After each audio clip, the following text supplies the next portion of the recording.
Hello students, क्या हाल चाल। हम उम्मीद करते हैं कि आप लोग जहां पर भी होंगे बहुत अच्छे से और बहुत बढ़िया से। चलिए आज के वीडियो में मैं लेकर आया हूं स्टूडेंट जटिल योगी का सबसे खतरनाक टॉपिक वर्नर का सिद्धांत।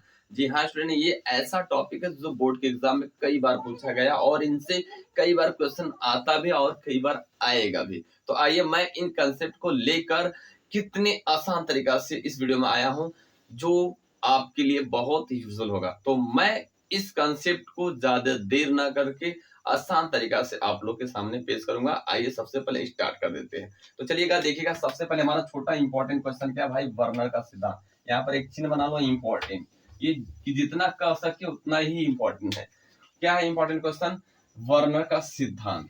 ठीक, वर्नर देखिएगा, वर्नर का सिद्धांत लिखते रहो और फटाफट नोट करते रहो, ठीक है ना।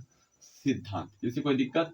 चलिए वर्नर का सिद्धांत है क्या, ये कब दिया गया है, ये कैसे आया, क्या किया गया इस सिद्धांत में। सबसे पहले इनका कुछ इंट्रोडक्शन लिख लेते हैं। तो ध्यान सुनिएगा, ये सबसे इंपॉर्टेंट टॉपिक है। आप प्रयास रहे कि बोर्ड के एग्जाम में इसको इनोटेड का नाम लिखे तो बेटर होगा, बट ये ब्लू पेन से ना होना चाहिए, ब्लैक पेन से होना चाहिए, ठीक है। क्योंकि आपका जो कंसेप्ट है ना एग्जामिनर के डायरेक्ट फोकस हो जाएगा। तो आइए हम लोग बात कर लेते हैं। देखो वर्नर ने सबसे पहले, वर्नर एक ऐसा साइंटिस्ट था जो जटिल यौगिक के बारे में सबसे पहले एक्सप्लेन किया। तो अगर हम बात कर लें जटिल यौगिकों में क्या है, थोड़ा सा इंट्रोडक्शन लिख लेंगे हम लोग। जटिल यौगिकों में क्या भैया, जटिल यौगिकों में ठीक वैज्ञानिक क्या है, वैज्ञानिक कौन, वर्नर, वर्नर ने ठीक है सर्वप्रथम क्या है, सर्वप्रथम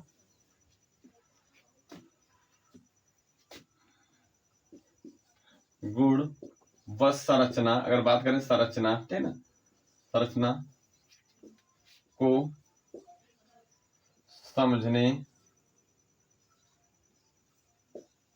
का प्रयास, ठीक है, याद रखिएगा प्रयास सन कब किया था ये भी बता दे रहा हूं, 1893 में किया था, ठीक है, किया था। इसकी बात आप अपनी भाषा में भी लिख सकते हो कि जटिल यौगिकों में, या हम कह सकते हैं कि सर्वप्रथम जटिल यौगिकों में सर्वप्रथम सन 1893 में जटिल यौगिकों में गुण और संरचना के बारे में समझने का प्रयास कौन किया था, वर्नर ने किया था। अब एक चीज और, इनके लिए इनको नोबेल प्राइज भी मिला था 1913 में। कब मिला था? 1913 में इनको क्या मिला था, नोबेल, नोबेल यहाँ पर शॉर्ट में लिख दे रहा हूँ, नोबेल पुरस्कार। क्या मिला था? पुरस्कार, ठीक है,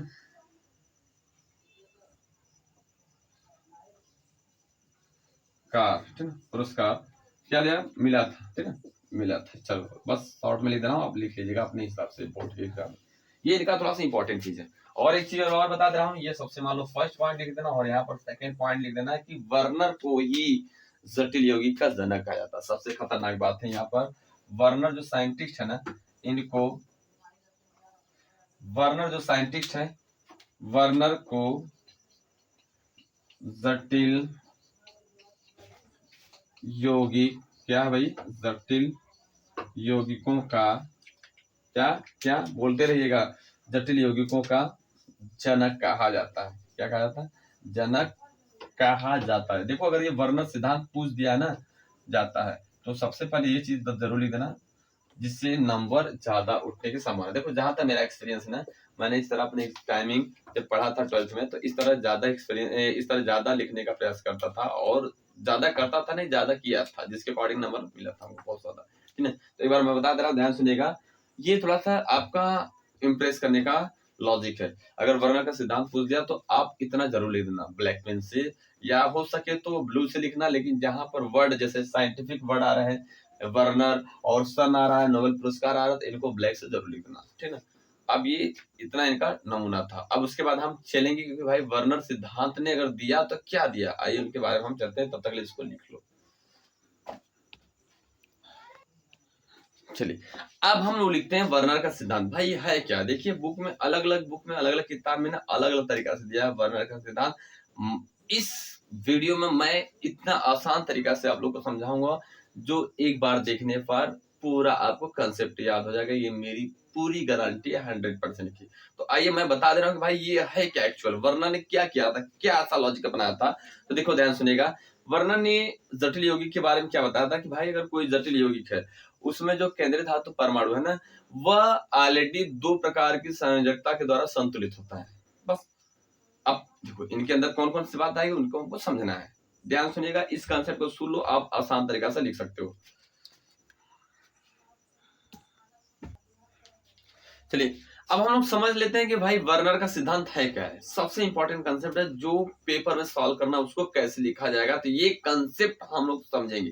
भाई वर्नर का सिद्धांत क्या है, इसको लिखना कैसे पेपर में, तो आप लिखिएगा कि वर्नर के सिद्धांत के अनुसार, सिंपल था, बोला गया था वर्नर के सिद्धांत के अनुसार जो इंपॉर्टेंट टॉपिक है इसको आप अच्छे से लिखिएगा कि वर्नर के सिद्धांत के अनुसार में क्या क्या इनका सिद्धांत था। यदि कोई जटिल यौगिक है उसमें केंद्रीय धातु परमाणु है, दो प्रकार की संयोजकता के द्वारा संतुलित होता है, दो प्रकार की संयोजकता के द्वारा वह बैलेंस होता है।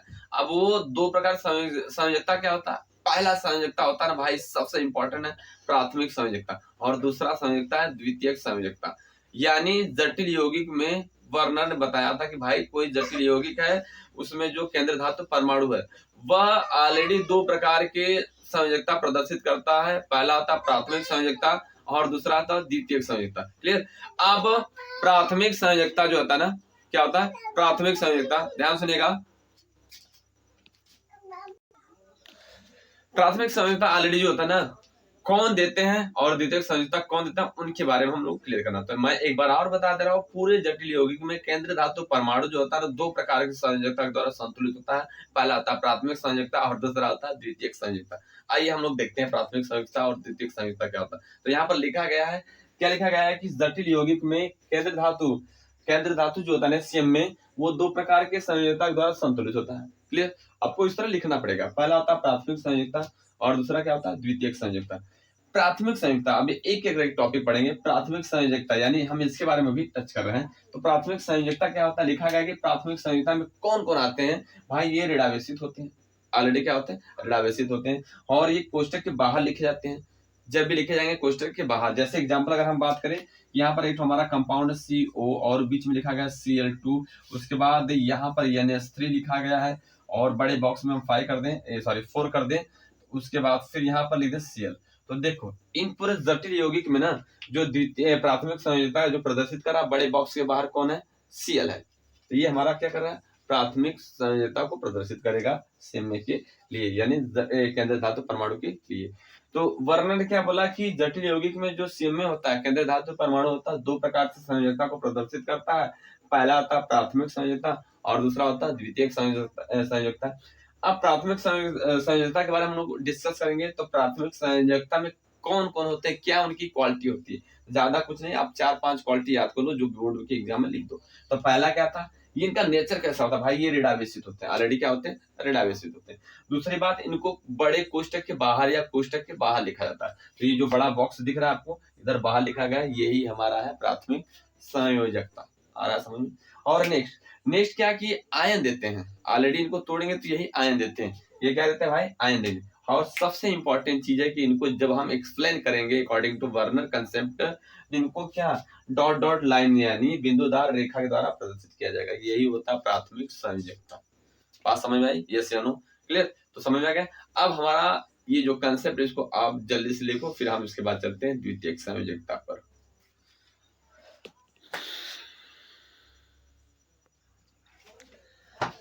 अब हमारा नेक्स्ट टॉपिक है जो द्वितीयक संयोजकता। सबसे इंपॉर्टेंट इनके बारे में कैसे एक्सप्लेन करोगे, कैसे लिखोगे पेपर में, तो देखिए यहाँ पर लिखा गया है, आप अच्छे से इसको नोट कर लो, जो आसान तरीका से लिखा गया है। बस आपको एक बार दो बार रिवाइज करना, उसके बाद ये परमानेंट आपको याद हो जाएगा, कभी भी नहीं भूलेगा, ये मेरी पूरी गारंटी। तो आइए मैं द्वितीयक संयोजकता की बात कर दे रहा हूँ।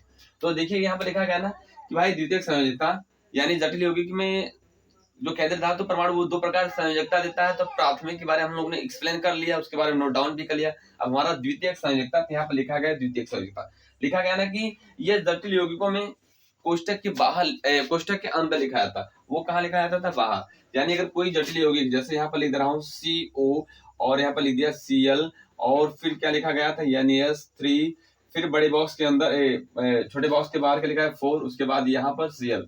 अगर हम इनमें पूछे भाई कि हमारा द्वितीयक संयोजकता प्रदर्शित करने वाले कौन कौन से लिगेंड है। तो याद रखिएगा ये जो हमारे दोनों है ना, ये द्वितीयक संयोजकता प्रदर्शित करेंगे। बड़े बॉक्स के जो बाहर होगा वो क्या होगा, प्राथमिक संयोजकता को प्रदर्शित करेगा। समझ में आ रही बात, किसी कोई दिक्कत।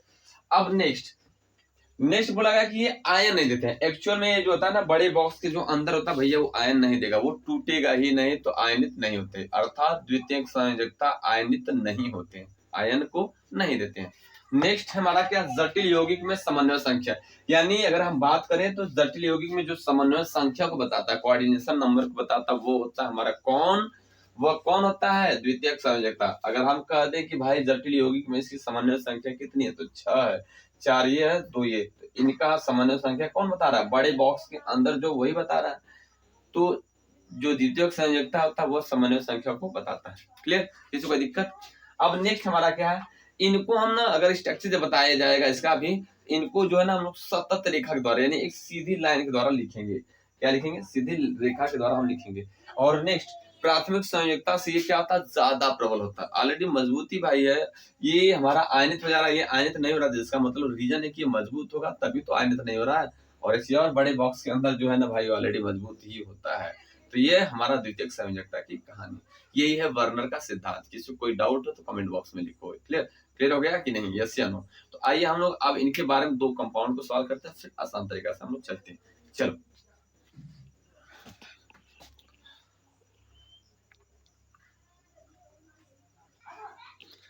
चलिए, हमारे पास दो यौगिक दिया गया है जो वर्नर के सिद्धांत के द्वारा समझना है। तो फिलहाल इसको देखिए कैसे हम एक्सप्लेन करेंगे और इसको कैसे एक्सप्लेन किया जाएगा। अगर बोर्ड के एग्जाम में क्वेश्चन आए हैं ऐसे रिलेटिव, तो बस आप इसको ध्यान से देखते रहिएगा।